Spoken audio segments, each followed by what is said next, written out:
And families, it might not be the best quality because my good phone is in some trouble. It's just not charging. We've done everything possible.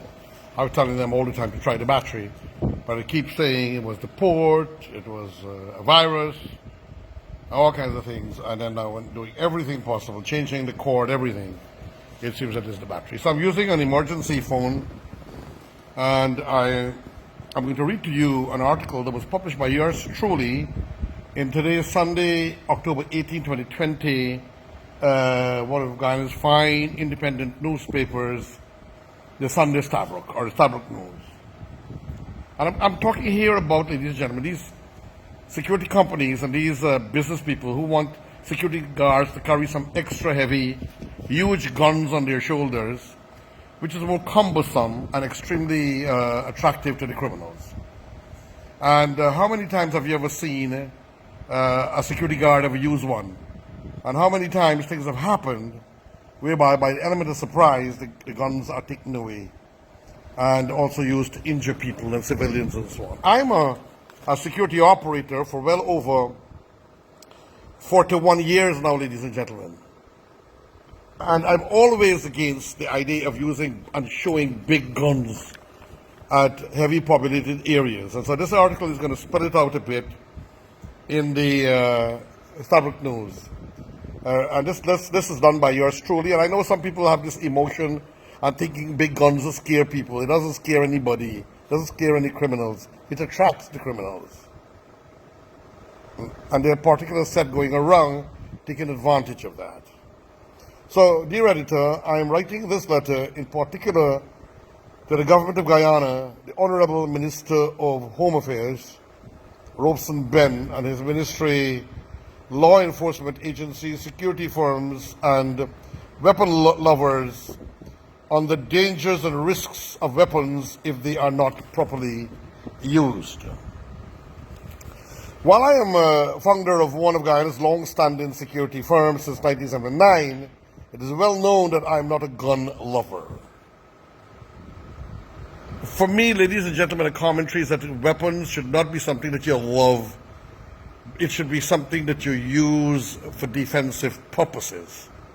Because weapons are instruments of death. Could be your own death and your own injury as well as others. Well, you know, I'm a religious-minded person, and I generally do not like the idea of injuring anybody in silence. Even if they're criminals, they need to be dealt with appropriately, but if they have to be injured, to stop their marauding, criminalized behavior, well, that is a different thing. I'm no sympathizer of criminals. I'm a sympathizer of peoples, of decent, law-abiding, hard-working peoples. Back to the article, and as I told you, this is RKs Guyana Free Media in the raw, and I'm your host, Haji Dr. Roshan Khan, reading from the I'm Custom to Kaicho News from the Guyana Sunday Stabroek. I have always been of the view that it can be dangerous in the hands of people who operate them, that is guns. Guns within seconds can take a life and or severely hurt and injure people while damaging their lives forever. I write this missive because it is of great concern to me that many guns have been recently stolen from security personnel, householders, and even Guyana's law enforcement officers. Most recently, a weapon was stolen from the Guyana Sugar Corporation, security guard at Success, and the supermarket in Melody, East Coast Demerara. I must say, this is not a new phenomenon. Even my own security had suffered such losses in the past, which made us very aware. And back to the article. And so far as I know, all security agencies have experienced some of this. Security guards should not be in any location where a firearm is exposed to the public.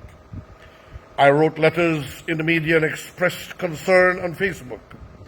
of the latest trend in Guyana, whereby since 2015, security personnel have been parading with large-scale weapons, including rapid-fire rifles and shotguns. Oftentimes, these weapons are exposed to public eyes, especially to criminals with malicious motives and who are at the same time, if used incorrectly, can harm and kill innocent bystanders. I think there's a typo error here, ladies and gentlemen. It should say not who, it should be which. At the same time, if used incorrectly, can harm and kill innocent bystanders. Typos happen sometimes by your staff who type, or from the newspapers themselves, because they have editors. And if there was a mistake there, they should have picked that up. Anyhow, it's neither there nor here, because it is important to get the facts out, and this is what is most important. Some of these security operatives had firearms issued to them for their gold mines. That is, these people who come out now are using the gold mined heavy-duty weapons to look after stores and hotels and supermarkets and boutiques, which us who are experienced in the coastland and in Georgetown have not been doing or insisting on, and consequently losing contracts. But these guys are coming out here with this weapon, these kinds of weapons, and endangering the weapon and lives of citizens also. So some of these security operatives had firearms issued to them for their gold mines. However, as with common greed and in an underground partnership with certain elements of the previous government, they began, just I had to find the other page, which is on page 9, so I just paused you. And the topic here is security guards should not be parading with large weapons. To bring those weapons, so these gold mining companies are bringing them into supermarkets, bars, shops, and malls to build fear and terror in their hearts of criminals. Little do they know that it only enriches the illicit arsenals of criminal elements. In my view, the idea of using such weapons in supermarkets, restaurants, shops, and malls is very ill-advised and demonstrates a lack of understanding of security. It is a misguided concept that these weapons would create fear. I have refused security contracts when large arms are unnecessarily demanded at such places, as it was not prudent to use such a weapon in such a location where there is movement of people in large numbers.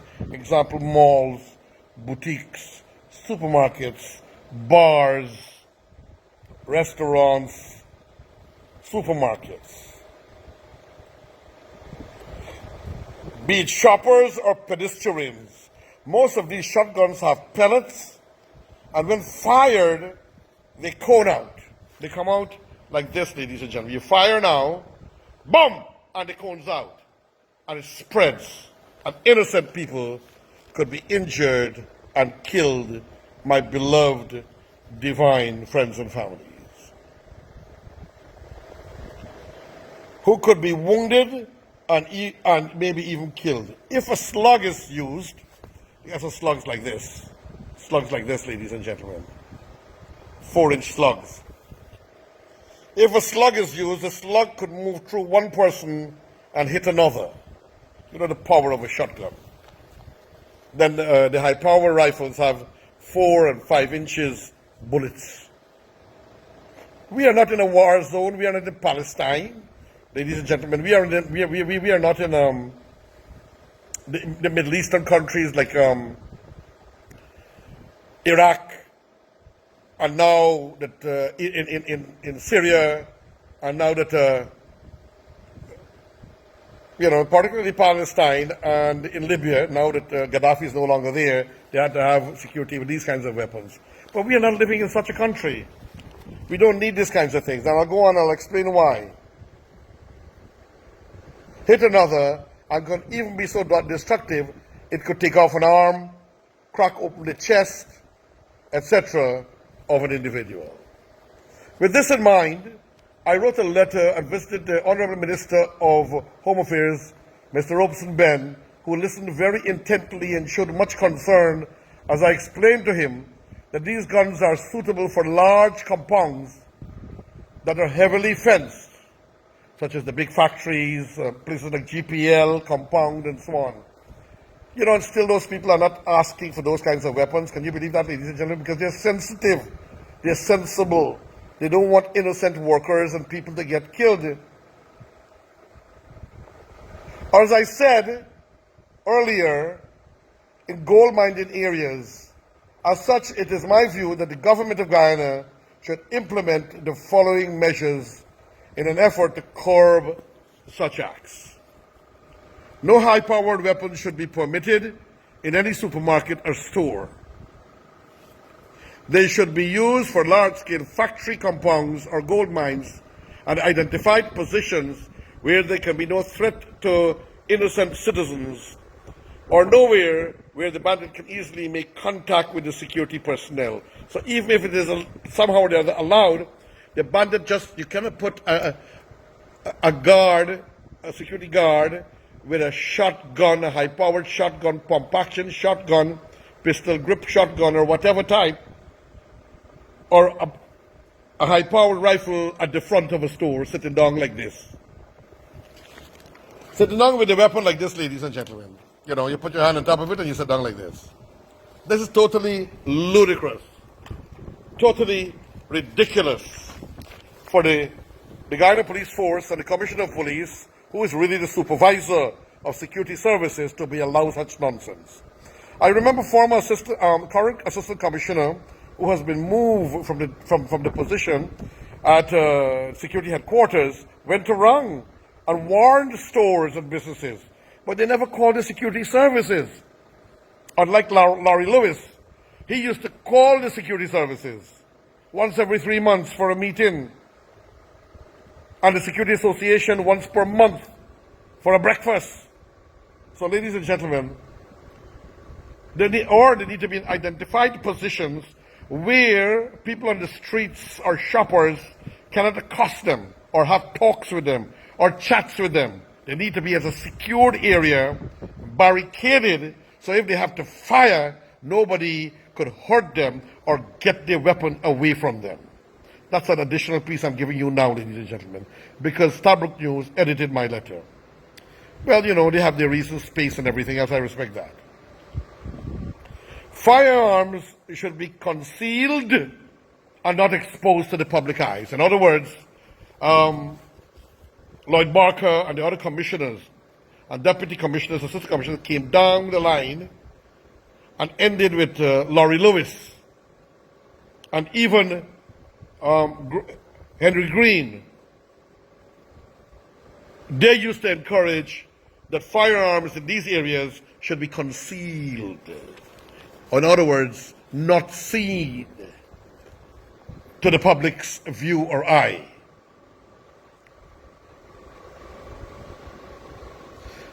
It is advisable for certain businesses to set up security guards who are trained to use buttons as lethal weapons, along with other self-defense methods without the use of firearms. So they can still have their hidden firearms, they can have other backup guards, but the guards could be trained in self-defense and also aggressive defenses. And so some people are saying the baton is not good, but they underestimate the use of a baton. Ladies and gentlemen, a baton could be an instrument of death.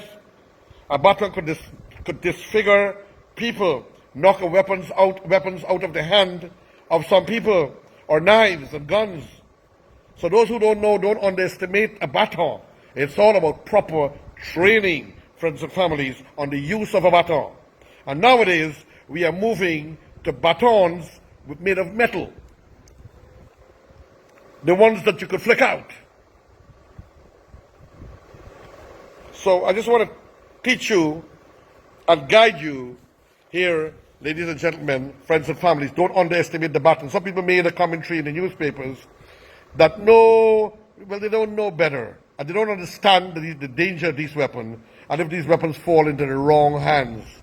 I know in another security company, ladies and gentlemen, a colleague security company of old times, still existing, a client stole the gun of a security guard. A client stole the gun of a security guard, friends and families, ladies and gentlemen. A client did it. Back to the art. So you can't trust people with weapons. They should bear in mind that if there are losses, those losses can never compensate for the loss of human life. In other words, better to lose some money, better to lose some material, and where money is concerned, I call it colored paper, printed paper with value, created by man. And I continue. Human life is always more valuable, whatever the human being is.